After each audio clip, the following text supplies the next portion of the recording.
Greetings, I'm Chevalier, and I bid you welcome to Situation and Guide to the Uzbeks.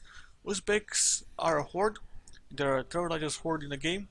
They have plenty of opportunities. As for the difficulty, I will call them something of minus medium difficulty, I would say, mainly because they haven't embraced feudalism yet, which is going to be really annoying. But overall, they're quite fine. Before just delving into the situation, I'm gonna say something. I need ideas for which countries do you want me to play or do you want me to review. So just post them in the comments. I really would like more feedback on that part. But yeah, let's delve into the cash first. So you're basically making no cash. Even if you kill the maintenance, you're barely making the targets. If you actually go full cav, you're gonna be starved for cash. My recommendation is whenever you attack somebody, just loot them thoroughly and take all the cash that is possible for you to take. And that's my recommendation for cash. Other than this, do you have no fort that you can kill? You have state maintenance. Again, decent amount of problems, but you can avoid them if you're a decent player. And if you expand really fast, you might have to take loans. Now, if we go to trade right now, you'll see that you collect in Samarkand. No, you.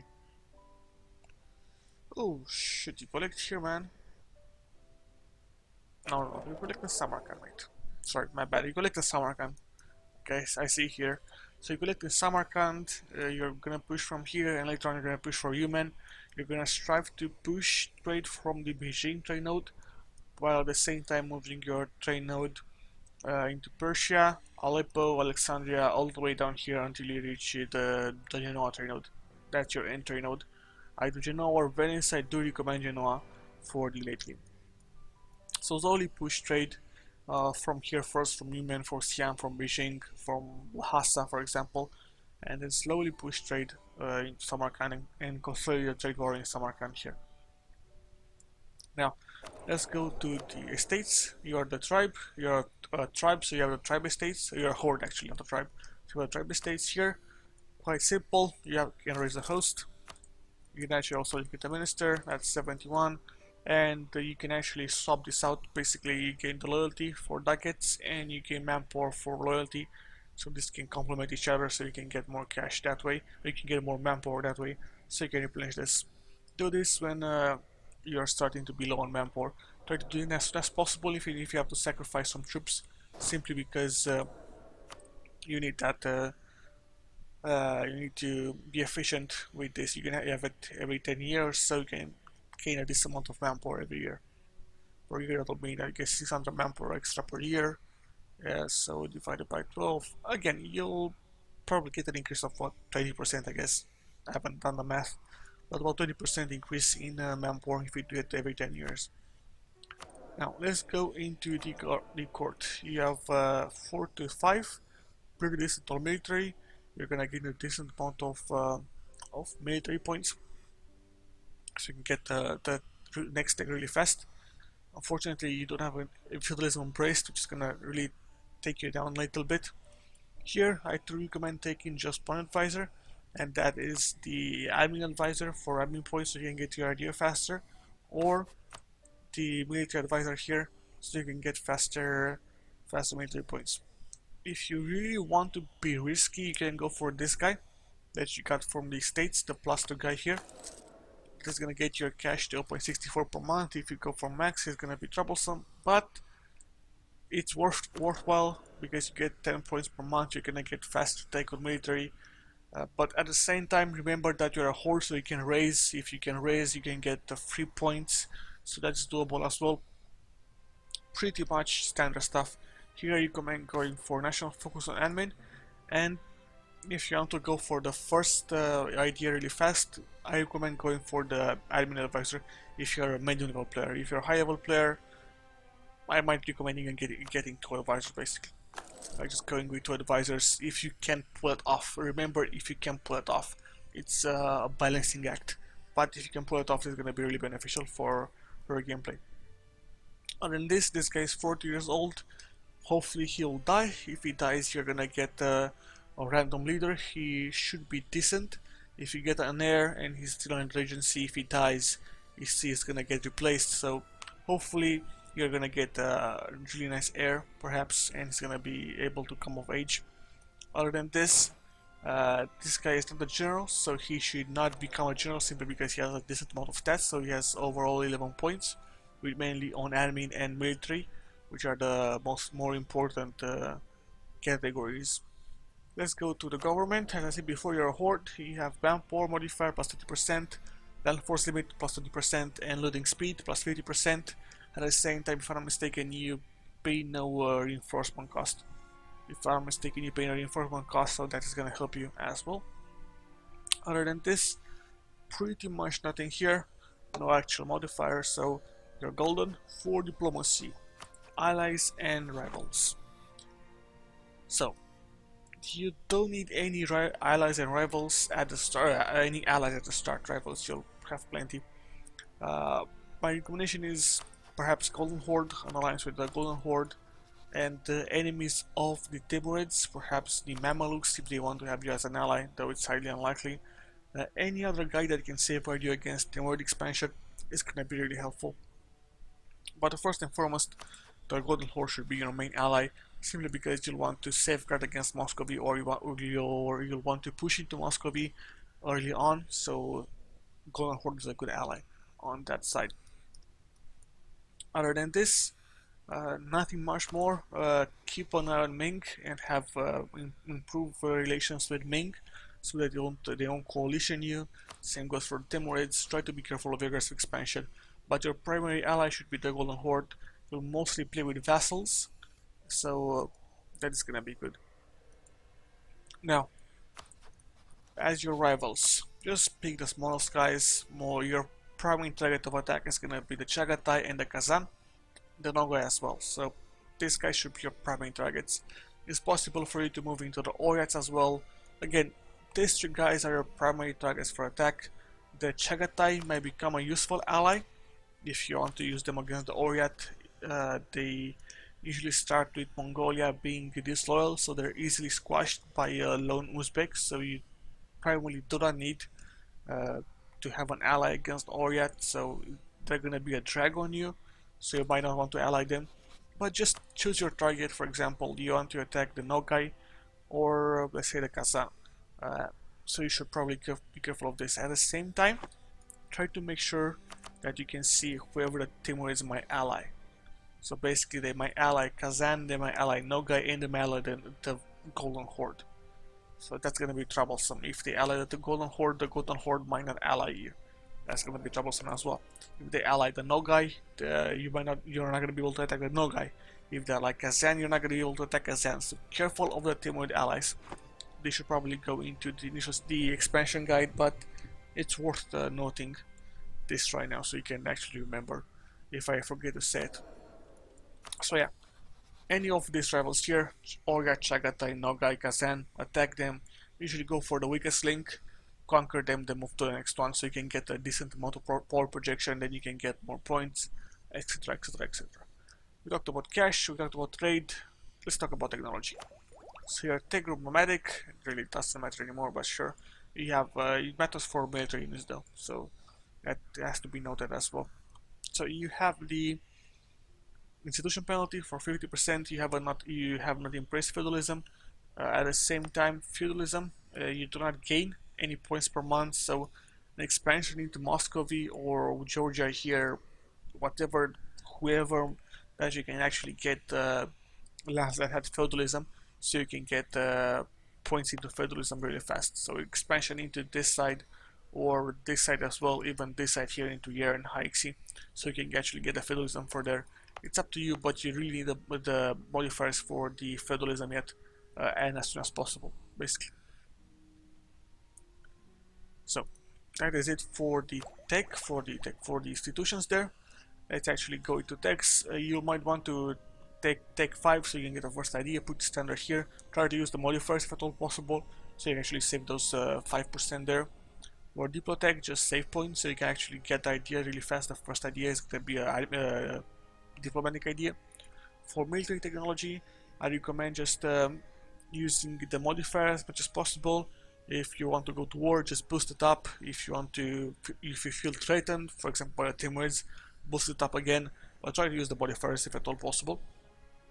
And that is it about technology.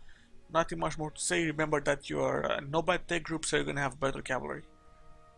Now, for ideas, you have the horde ideas, you have the aggressive expansion impact minus 10%, years of separatism minus 5%, you have the land nutrition minus 20%, you have the calf compatibility minus 20%.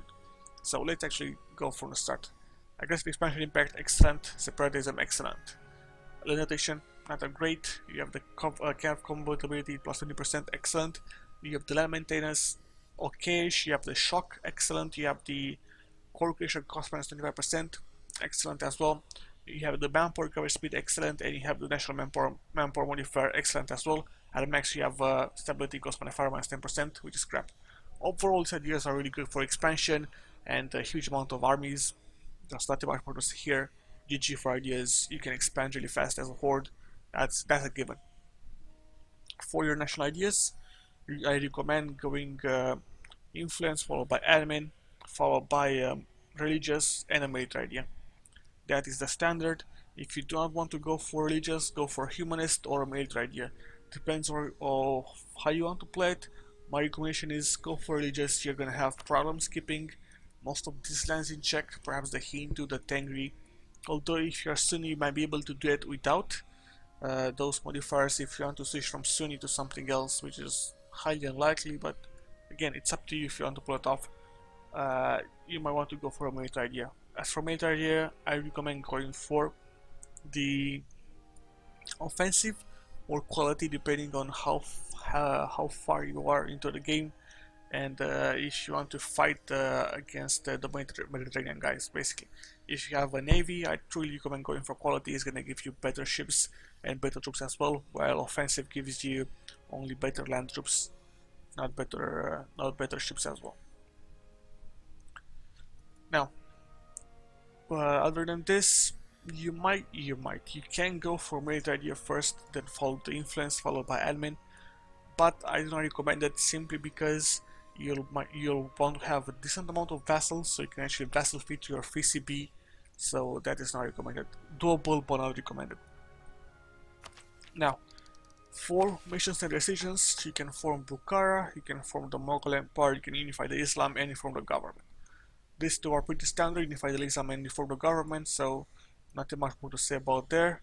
The forming of Bukhara can be done once you have Bukhara. Bukhara is here, so it can be done as soon as you have Bukhara there.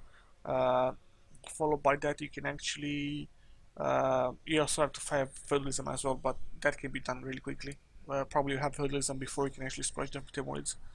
Other than this, if I'm not mistaken, you can also form the Mughal Empire after you form Bukhara, so it's fine. Forming Bukhara is gonna change your tech group to Muslim, and it's gonna change your unit type to Muslim as well. So try to be really careful if you want to pull this off. I wouldn't do it earlier on, simply because you're gonna get what's it called? You're gonna switch to Muslim, and you're gonna have full cav. Again, it's problematic because you're not gonna be able to abuse the whole mechanics that much. So that's gonna be problematic as well. Other than this, forming the Mughal Empire is quite great. It should be done later on. You're gonna get new ideas, new traditions as well. So they're mostly, I think they're the same as the Timurid ideas, if I'm not mistaken. Something of that sort, or even better than the Timurid ideas. I can't remember, but again, they're quite great for expansion. They get the minus core creation cost, which is excellent. Other than this, nothing much more to say on missions and decisions. Pretty much standard flavor events, nothing that important. As well as you have the decisions that are basically for the Muslim nations, standard there as well. For stability and expansion, pretty standard here. For expansion, you feel that you need to boost stability to 1.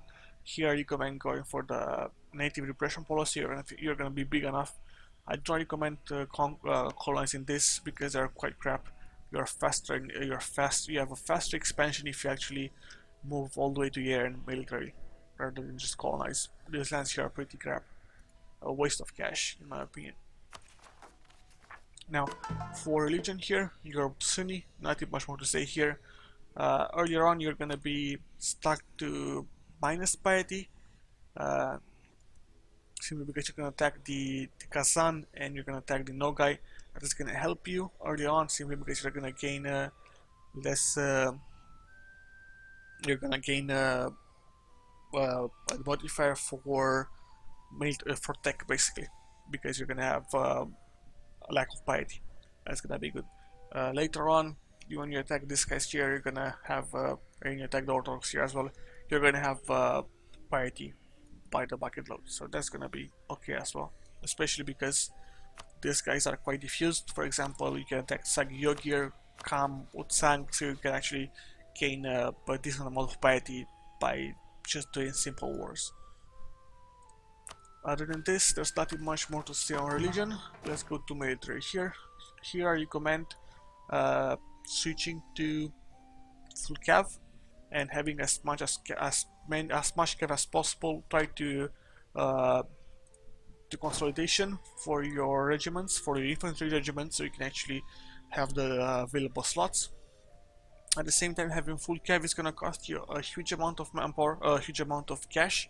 So try to be careful in that area as well, because you're gonna be starved for cash. You might have to fire some advisors or take loans. It's up to you if you want to do that or not. For navy, you have no navy, and that is pretty much it on the military tab. You have no vassals. The rest is gonna remain. For the expansion guide, as you can see here, the horde are pretty interesting to play as. I said this like 20th time. Quite easy, quite interesting to play as. Like crazy expansion. They have been nerfed lately, simply due to the fact that you have states now, and at the same time you have states and you have states and states as well. So the states nerf them to some degree, and the states as well nerf them even more. Basically because you're not going to be able to find high enough provinces that you can actually use for your control, especially because Muscovy got degraded as well. So expanding to Muscovy is not possible. Simple way to do it is simply moving into the Ming, simply because Ming has here farmland, so you can actually do some cheeky stuff. Expansion towards Ming. Hopefully Ming is gonna break free. Once Ming gets destroyed internally, then you can take these lands here and you can actually raise the lands here, wherever the fuck you want, and start building up the lands here. If you want to pull something off like this and building a huge metropolis in the Chinese area, I truly recommend going for their economic ideas for the minus 20% development cost, and whatever policies that you can get that is gonna give you what's it called, development cost. And the Renaissance is gonna give you development cost as well. You have the farmlands.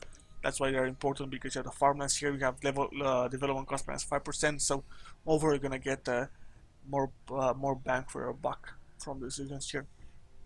But yeah, I'm Chevalier. This was the situation. I'm Chevalier, and this was the situation of the Uzbek, not Timors. God damn it, I always fuck up at the end. I hope you enjoy this, and I'll see you next time when I talk about the expansion guide of the Uzbeks. Ciao.